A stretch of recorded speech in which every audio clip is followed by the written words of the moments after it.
Hello viewers, আসসালামু আলাইকুম। Welcome back to my channel. আজ আমি শাপলা ফুল দিয়ে পাকোড়া তৈরি করেছিলাম। পাকোড়াটা খেতে খুবই মজার ছিল আর অনেক ক্রিস্পি হয়েছিল। আপনারা যদি বাসায় তৈরি করে না খান তাহলে বুঝতেই পারবেন না এই শাপলা ফুলের পাকোড়া খেতে কতটা মজার।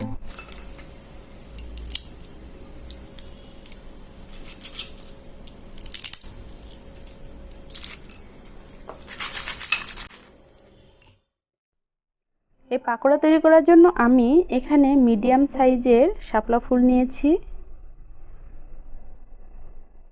ফুলগুলোর সাইডের যে সবুজ কালার পাপড়িগুলো আছে এগুলো ছাড়িয়ে নিতে হবে। আর ভেতর থেকে এই হলুদ কালার যে পাপড়িগুলো আছে এগুলো সরিয়ে নিতে হবে।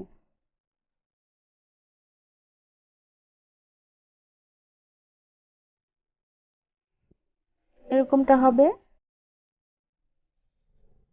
আমি একে একে সবগুলো ফুল ভালো করে ময়লাগুলো ছাড়িয়ে নিব। নেওয়া হয়ে গেলে আমি একটা বোলে পানি নিয়ে নিয়েছি পর্যাপ্ত, নিয়ে ফুলগুলোকে খুব ভালো করে ধুয়ে নিব।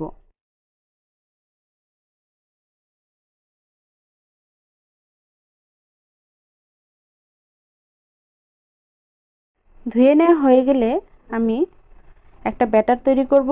ব্যাটার তৈরি করার জন্য এখানে আমি 2 কাপ পরিমাণ নিয়ে নিয়েছি চাউলের গুঁড়া, 1 চা চামচ দিয়ে দিলাম হলুদের গুঁড়া, 1 চা চামচ দিয়ে দিলাম লাল মরিচের গুঁড়া, আর 1/2 চা চামচ দিলাম ধনিয়ার গুঁড়া। আদা বাটা দিয়ে দিলাম 1/2 চা চামচ, রসুন বাটা 1/2 চা চামচ, লবণ দিয়ে দিচ্ছি পরিমাণ মতো, জিরা বাটাও 1/2 চা চামচ দিয়ে অল্প অল্প করে পানি দিয়ে এই ব্যাটারটাকে মিশিয়ে নিতে হবে। আপনারা কেউ চাইলে বেকিং সোডাটাও দিয়ে দিতে পারেন। যদি কেউ বেকিং সোডা দেন তাহলে 1/2 চা চামচ পরিমাণে দিবেন, আমি দেইনি। বেকিং সোডা দিলে আরো বেশি ক্রিস্পি হবে।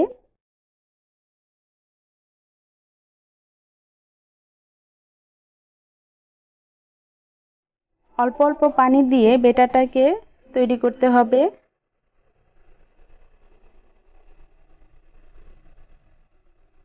স্মুথ একটা ব্যাটার হবে। তারপর আমি প্যানে পর্যাপ্ত পরিমাণ তেল দিয়ে দিয়েছি, দিয়ে এবার শাপলা ফুল ব্যাটারে ডুবিয়ে ভালো করে ব্যাটারের সাথে মিশিয়ে নিব।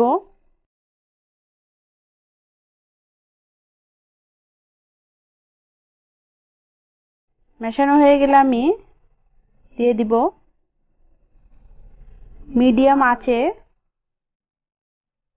এই পাকোড়াটাকে ভাজতে হবে।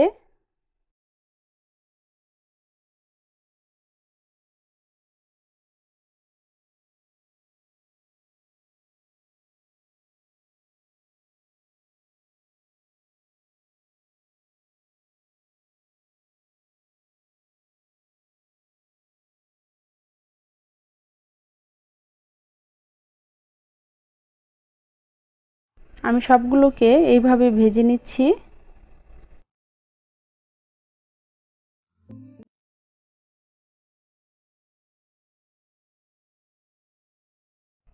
কেউ চাইলে এই ফুলের পাপড়িগুলোকে সেপারেট করে একটা একটা করেও ভেজে নিতে পারবেন।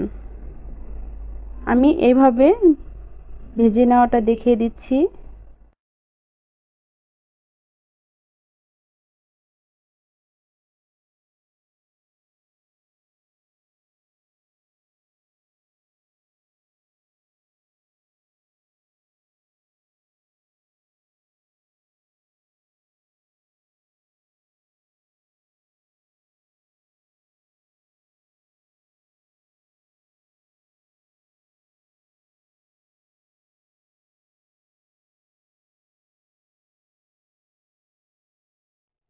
ব্যাস রেডি হয়ে গেল।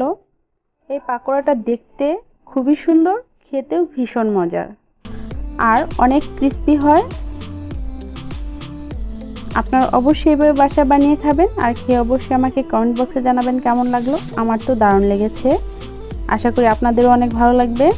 আর আমার চ্যানেলের রেসিপিগুলো যদি ভালো লাগে অবশ্যই আমার চ্যানেলটিকে সাবস্ক্রাইব করবেন পাশে থাকা বেল আইকনে ক্লিক করে রাখবেন। আর আপনারা সবাই খুব ভালো থাকবেন। বিদায় নিচ্ছি। আল্লাহ হাফেজ।